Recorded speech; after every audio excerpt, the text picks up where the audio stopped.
right, it is 6:30. We'll go ahead and call this meeting to order. Will you do a roll call, please? Christian. Jeske. Here. Bowles. Here. Oster. Here. Souter.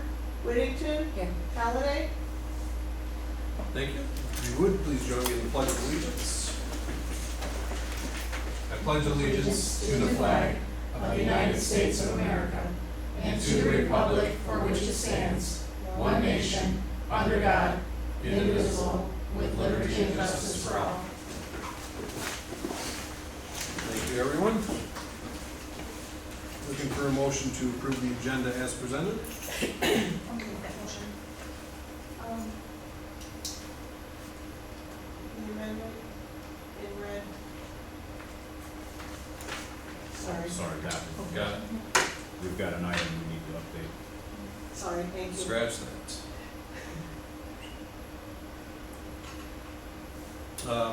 I'll move to amend the agenda. And I'll make that motion to amend the attachment for the agenda item number 7A. The L 4029 that was distributed on Friday was updated by the County Equalization Office this morning. Copies of the new L 4029 have been distributed to each of us here. And there are some available in public, so we're gonna amend that to reflect that change as of this morning.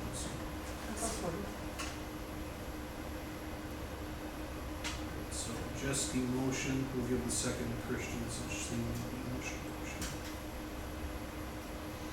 We do a roll call on that one, please. Yeah, Oster.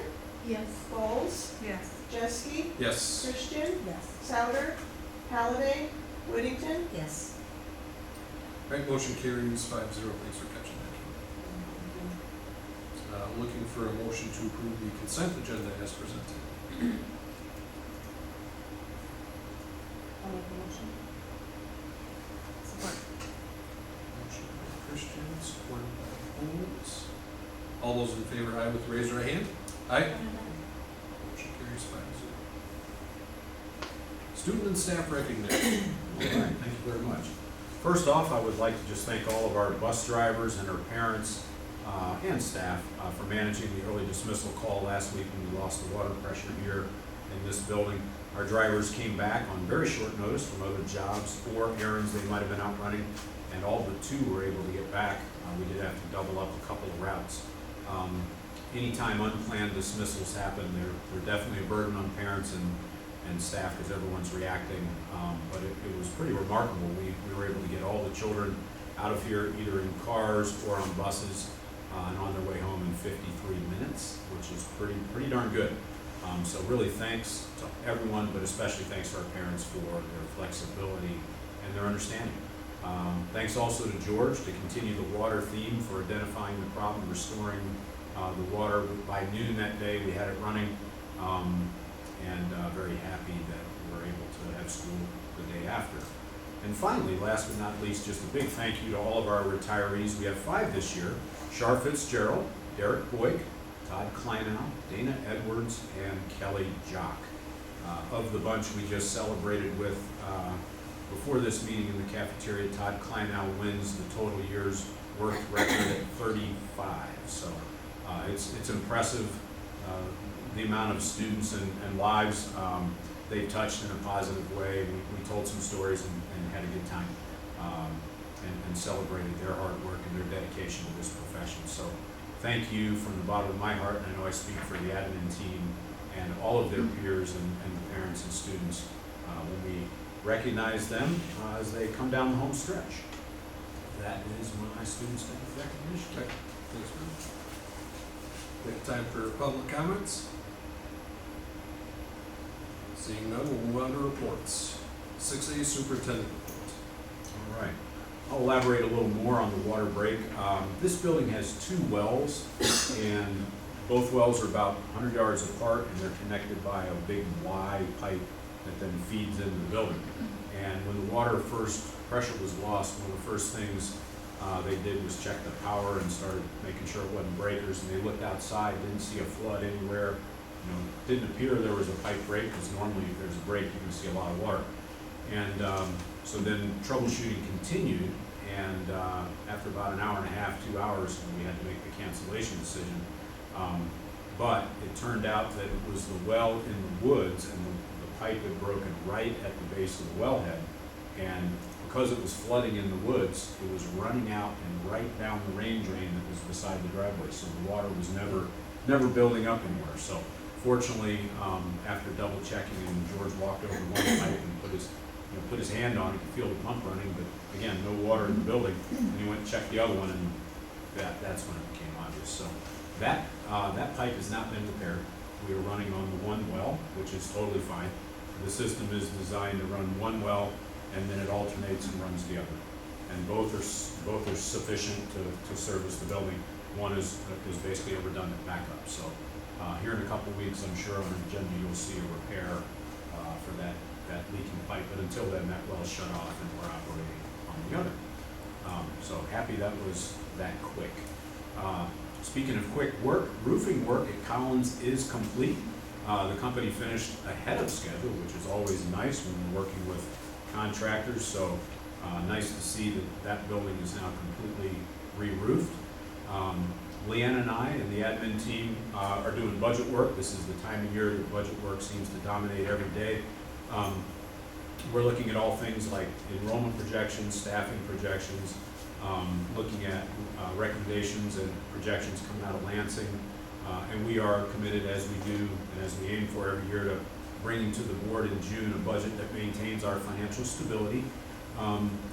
Related to this work, speaking about projections coming out of Lansing, is some conversation regarding MIPSR's rate stabilization. So MIPSR's is the public school retirement system, and I gave you a letter which is unique because, and I'm not going to try and restate it, I'll just quote David Ladd, the educational lobbyist who sent this around. He said, "The attached letter is something of a historic achievement. In 20 plus years as a lobbyist in K-12 education, I cannot recall a letter that had all statewide organizations as well as the MEA and AFT on the same letterhead. Please reference this letter in your conversations with legislators about reducing the UAAL rate from 20.96 to 13.96. So the UAAL, I don't expect you to remember or necessarily understand, but basically there's some flow-through retirement rate money that the state manages, and our burden as far as employee debt, or not employee debt, but the burden on the district as far as our payroll contribution is we're paying 20.96 per dollar, so 20.96% on every dollar we pay our staff. So due to a surplus at the state budget system, there is a recommendation that has the support of literally every organization that don't always normally see things on the same page, to fully fund the retirement system, which would do two things. It would lower by 7% the contribution all school districts make, which is the equivalent of a $450 per student increase. Even though it's not an increase, it would be a decrease in our bill.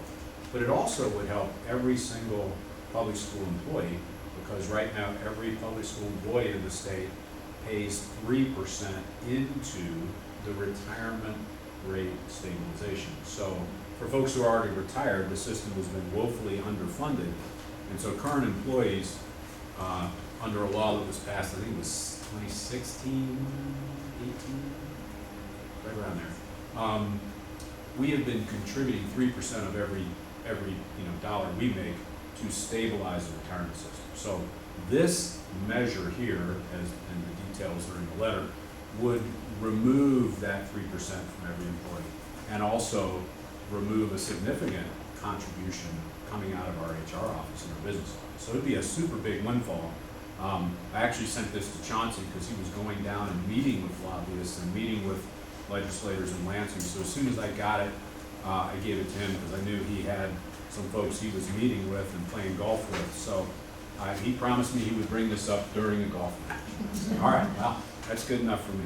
So excited to see that go forward, and we are continuing through MESA to message the same. Keeping the topic on money, the taxable valuations for the Houghton Lake School District have come out. That is that L4029 that you just accepted onto your agenda. That L4029, the original one, was missing the Misaki data. This one has it all there because we have a little piece of that Misaki County in our school district. But interesting to note that in 4 years, so since 2020, our valuations for Hope Lake Community Schools have gone up just over 20%, from $800 million in 2020 to $1 billion and $24 million. So that's an incredible increase. I know probably you've seen this through the real estate lens, Ashley, or if anyone's tried to buy a house in the last 4 years, they've probably noticed it. So this valuation is pretty incredible as it's gone up this quickly. What that means for us is the amount of that $9,608 that we get per pupil is coming more and more from the tax base and less from the state issue. So if we get, for example, let's say it's 8,300 from the tax base, then the other 13 comes from the state. As that number rises, the state number falls. Eventually, if it trips over, we become an out-of-formula district. It's not impossible. I don't think it'll necessarily happen here for quite some time. One of two things would need to happen for that to take place. Our enrollment would need to come down significantly, which isn't what we want. Or this increase would need to keep going at this historic rate, which I also don't think is necessarily going to happen. But it's interesting to watch that trend. Keeping on with taxable values, Houghton Lake Community Schools, we're currently paying off an old bond. So on that L4029, you'll see a debt service of 0.5 mils, so half a mil. That is an old bond that expires in 2028. It used to be we were levying 0.85, and then it was reduced to like something else, then 0.55, now it's down to 0.5. And so as we come closer to 2028, you have to come in at basically a soft landing where we don't over collect. So not this year, but certainly by 27 and 28, we'll need to reduce that rate more because you're not allowed to over collect. And so that's something we have to watch every year with the equalization department. Leanne and I have to study that closely because we need to come down slowly so it's not an abrupt drop off, but we also don't want to overcorrect early. So it makes sense to kind of go slow here as we get closer to 28. An example, though, as we think about this $0.5 mil, because that's our only debt collection, an example of our district compared to others, because I thought this would be interesting as we think about next steps, whether we talk in a couple of years after the ESSER funds go away about a bond or a sinking fund. It's important, I think, to look around us. We are, Houghton Lake Community Schools, by far the lowest in our area. The state average is between 4 and 5 mils for a school district. And that could be a straight bond, or it could be a combination of a bond or two bonds and a sinking fund. But 4 to 5 is the average. We're at 0.5. So of the 550 publics, we're very, very close to the bottom. But here's who's around us. Manton levies 5 mils. McBain, 4.0, and that's a total of a bond and a sinking fund of 4 mils. Crawford, 3.79. Marion, 3.68. Harrison, 3.6. Farwell, 3.5. Lake City, 3.25. Clare, 2.8.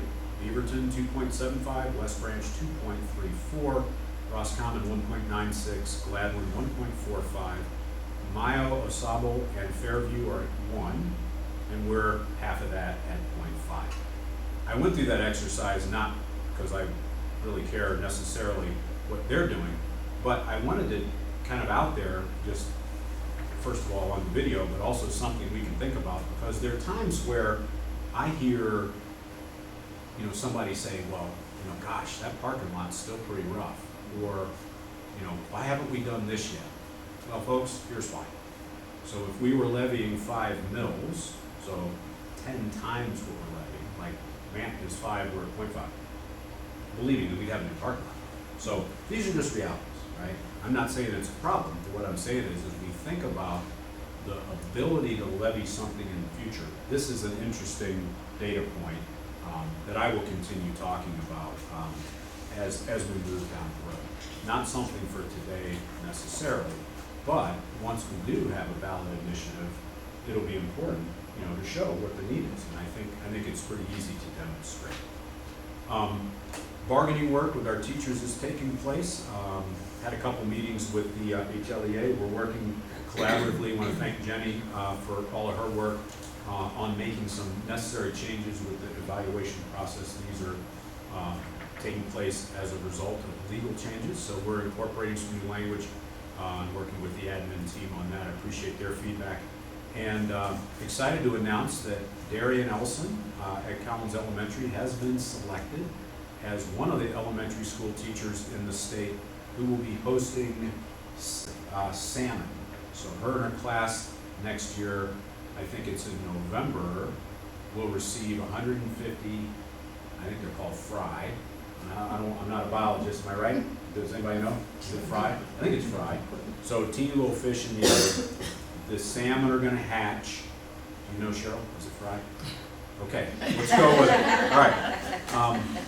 I'm thinking fried fish. Now I lost my train. All right. So she's gonna have a 75-gallon tank in her room, and from November to like April or May, the kids will be part of raising these salmon as part of a, I guess, a stabilization effort by the DNR and through the fisheries to get them out and into waterways in our area. So we're super excited that this is a long-term project that her kids will be involved with, and you know, being good stewards of these fish and taking care of them. And you know, it's going to be exciting when it's release time, because they're not going to be teeny. I'm sure they'll be, you know, able to survive.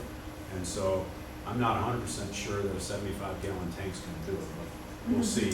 Leanna, just in case the tank's a little bigger when it's ordered, we'll get through it. We'll get through it. We'll use some fundraising money or something. But no, big congratulations to Darian and her future class, next year's group of kids, for being selected.